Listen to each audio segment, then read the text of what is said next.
Alright, I'm normally not a man to make tier lists, but I've seen some tier lists for Season 18 already that are very questionable and make it look like they don't play the game. So I wanted to make an actual accurate tier list and kind of show everybody where their main actually is in Season 18.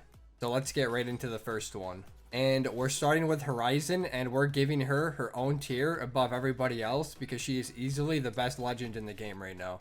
Her passive alone of having no fall penalty and better air strafing is better than a majority of the legend abilities, and that's just her passive. It pairs very well with her tactical, and then her tactical also pairs very well with her ultimate. Horizon's entire kit just has really good synergy, and her ability to immediately take high ground with her entire team just makes her really hard to deal with, and she pretty much has no counters in the game. If you've played Apex for more than 5 minutes, you can probably tell that fighting a Horizon without one on your team yourself feels like a very one-sided fight. So with that, we give Horizon tier. Next up, we have Octane. I think Octane has really kind of fallen off as a good legend in Apex. His real problem right now is the fact that his tactical takes away too much health, and after his jump pad nerf, he really doesn't get you that far anymore. I think people just have gotten too good at killing people taking Octane pads, and the only way to really ever take it consistently, I feel like, is if you're an M&K player who tap strafes. He kind of just has direct competition to where he fits on a team comp, and by that I mean there's just better options over Octane. So for Octane, I'm going to put him in C tier, but if you're a movement player, you'll probably be a little better than the average C tier. Next, we have Pathfinder, who I feel like is the embodiment of just a balanced legend in Apex. There's nothing strong about him, but you can outplay if you're really good at Path. I would say though, in terms of rotating, Valkyrie is better than Pathfinder, and in terms of taking high ground, Horizon beats him there. But with the right team comp, Pathfinder is still really good. There's really not too much to say about Path. I think he's just an all-around balanced legend, and I think he belongs in B tier. For our fourth legend, we have Valkyrie. And I actually think Valkyrie is still really good, even though we don't see as much of her anymore. I feel that people think Evac Tower has kind of replaced the need for Valkyrie in the meta, which to an extent it did. But Valkyrie is still the best rotate legend in the game, who I feel like you could put into any team comp and still be worth using. Her ultimate is still better than an evac tower, and it doesn't rely on RNG. Because nothing is worse than building a comp around evac towers and then realizing you didn't find one the entire game and now you wish you had a Valkyrie instead.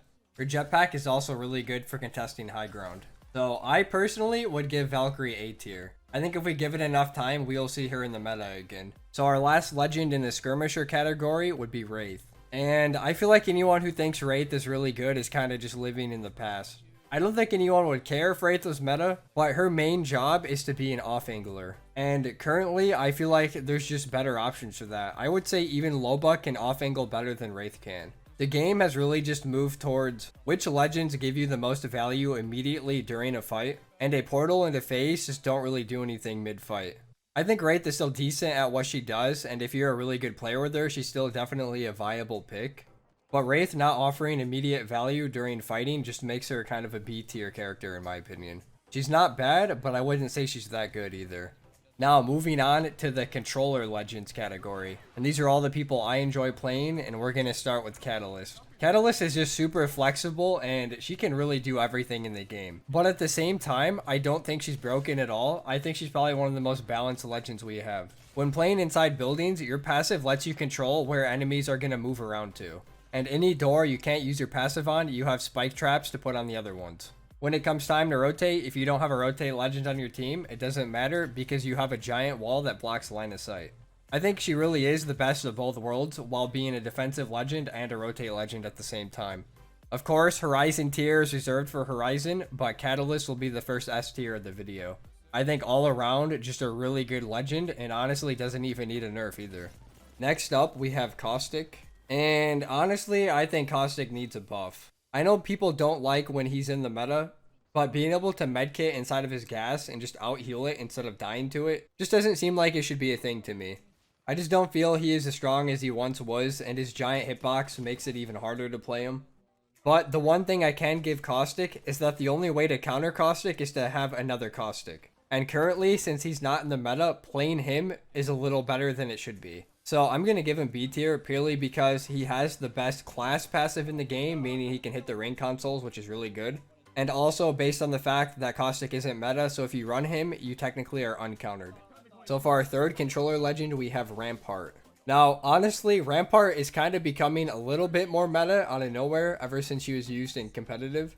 And I think her walls are actually good if you're holding zone, but her problem still is that if you're stuck on edge and you get, say, gate capped or something, you are really going to struggle with Rampart. She's just not a character that's meant to really be on edge, so she loses her flexibility in that aspect. I wouldn't say she's bad, but she's definitely a niche character who needs to be set up in zone to really get the maximum value out of her kit. And the only time you can really use the Sheila without dying is if you're hiding behind a wall. I'm sure Rampart mains will know what I'm saying when I say if you use your Sheila outside in the open, you're probably going to die every time. So we will put Rampart in B tier because I don't think she's the greatest, but she still has a niche in the game. So our last legend for the controller legends is Wattson. Now, I think Wattson still is the best defensive legend in the game and no one really competes with that.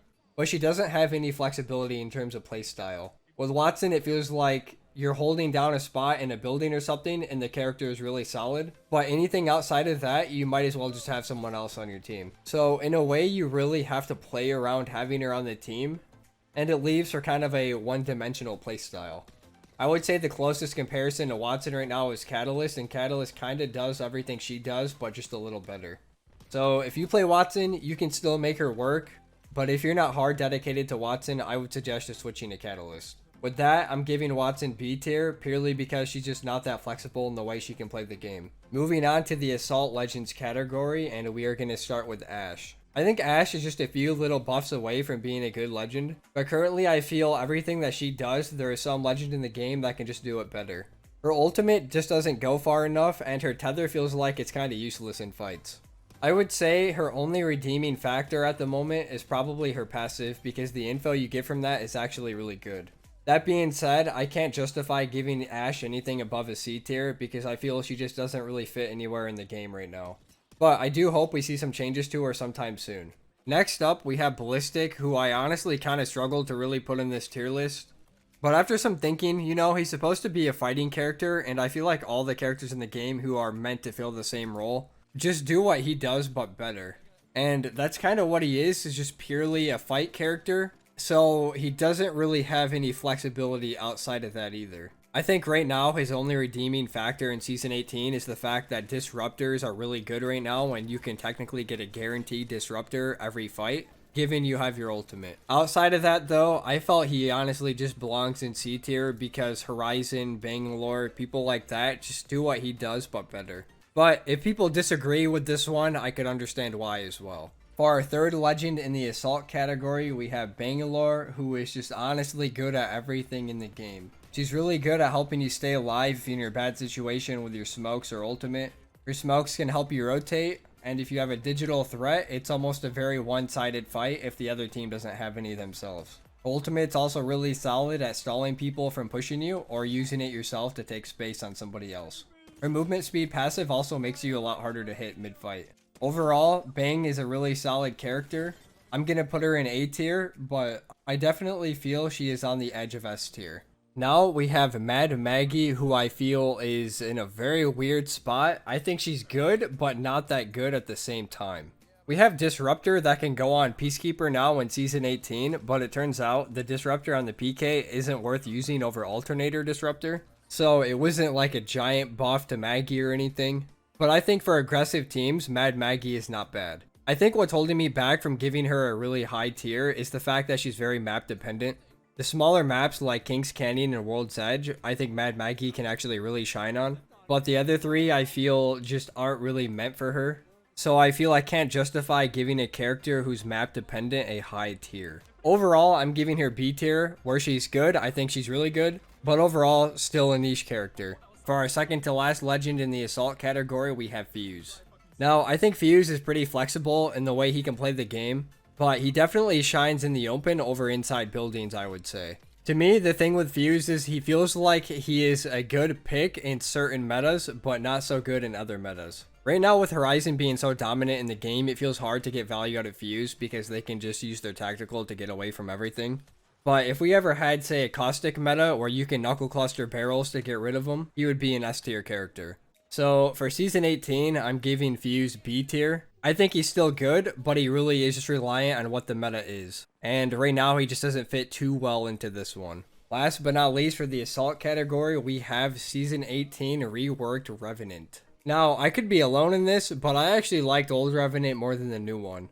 I thought his silence was really good for stalling people pushing you, and then also on the flip side, if you were being aggressive, if you hit someone with a silence, that was huge. And his death totem gave you a chance to push a team and get a second life out of it for free. I think with the rework, Revenant is a more fun character to play overall, but his tactical just feels like Vantage 2.0, and his ultimate now is kind of just a weird version of his totem, but you don't get sent back if you lose it. So overall, I'm giving Revenant B tier because I feel like they made him more fun to play, but I don't think he's going to change the game in any way. Kind of just an average character now. On to the Recon category, and we're starting with Bloodhound. I feel like we're at a point now where I can gladly say that wallhack meta is falling out of the game. So I don't really think Bloodhound is that good anymore. But if you pair a Bloodhound ultimate with a Bangalore smoke, it is still really good. I just feel like the scan coming back so slowly now has made really any of the wallhack legends not that necessary. I'm giving Bloodhound B tier, purely because I still think you can put Bloodhound in kinda any team comp and make it work, but there's still better options.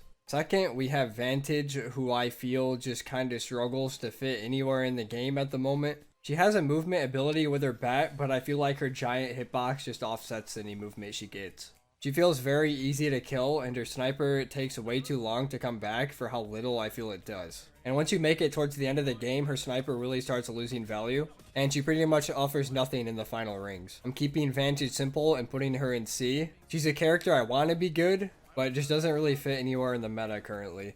Next up, we have Seer, who I am very glad to say finally feels like he is not relevant in the meta anymore. In fact, I would go as far as to say that he's near useless now. The Season 18 update really kinda took everything he had and put it down to a bare minimum. The only saving grace he kinda has going for him is the fact that his passive is still technically infinite wall hacks. But I feel his tactical and his ultimate are pretty easy to deal with now. I'm giving Seer C tier, and I am glad to give it to him. I hope he stays like this for a long time. Our last legend in the Recon category is Crypto. And I feel like people are going to be surprised hearing this one, but I think Crypto is a really good character. But the reason why we don't see him often is because he's boring to play, and he takes a lot of skill to play at a high level. He is surely the best character in the game that has wall hacks now, and he still has the Recon class passive, which is probably the second best class passive in the game. You can set up his drone in spots that is near impossible to break, so it's almost infinite wall hacks. And he can open up a fight with 150 damage if he hits all 3 shields. Not to mention just the info you can get out of the drone alone if you use it to scout ahead. I'm giving Crypto A tier because I truly feel he's one of the best legends in the game, but he is just really hard to play effectively. Our last category, the support legends of the game, and we're starting with Gibby. I feel Gibby is good in his niche of the game, which is kind of forcing shotgun fights. But I think the thing that really holds Gibraltar back right now is honestly just the size of his hitbox. It is just way too easy to die immediately. And then Horizon, I would say, is pretty good at dealing with all of Gibby's abilities. So it's hard to force a Gibby meta when Horizon's also meta. I think overall, Gibby is still a good character. But in Season 18, shotguns still aren't meta, I would say. So he doesn't have massive usefulness. So I'm giving Gibby B tier, purely because he's good at the niche he's involved in, but he just doesn't fit where the game is right now. Now onto Lifeline, who I feel is kind of underrated, but of course not like a must pick or anything. I think with a nerf to armor and attachment spawn rates, Lifeline's ultimate got a little better since it always gives you a direct upgrade to what you and your team has. And I really like the drone when I'm mid-fight and want to reset really quickly.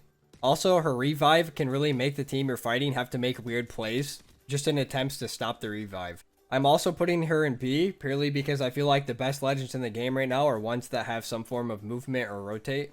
But I don't think Lifeline is a bad character by any means. Our third character is Loba. The big appeal to Loba in Season 17 was the fact that you could just sit in zone and craft medkits and craft your teammates' banners if you needed to. But with the ring changes and the cost of medkits going up, that is not so viable anymore. And she doesn't really offer too much during fights. Her big appeal right now, I would say, is still the fact that she can get really good off angles using her bracelet. And again, with loot changes, having a black market to help speed things up is pretty nice. Overall, I think she belongs in B tier. I don't think she's anything special in Season 18, but she's not a bad legend either. Our second to last legend in the support category, Mirage. Moving on. Our last legend for the support category, Newcastle. Newcastle, I feel, is tactical is just a worse Gibby dome. His revive is a better revive of Lifelines, and his ultimate is very situational. Although I will say, I think Newcastle is a very high skill gap character, and I haven't really seen that many good Newcastles. So he could be a really good character, but I just haven't seen it yet enough to know if he deserves to be high on a tier list. He's kind of just a mixed bag of different legends all in one. I think for now, I'm going to leave Newcastle in B tier because he feels very situational, but I could honestly see him being higher. Alright, that is a tier list of all 24 legends in Apex. You can comment if you agree or disagree with anything. This is all my experience playing with or against these legends, and this is where I feel they sit in Season 18. Hope you enjoyed the tier list.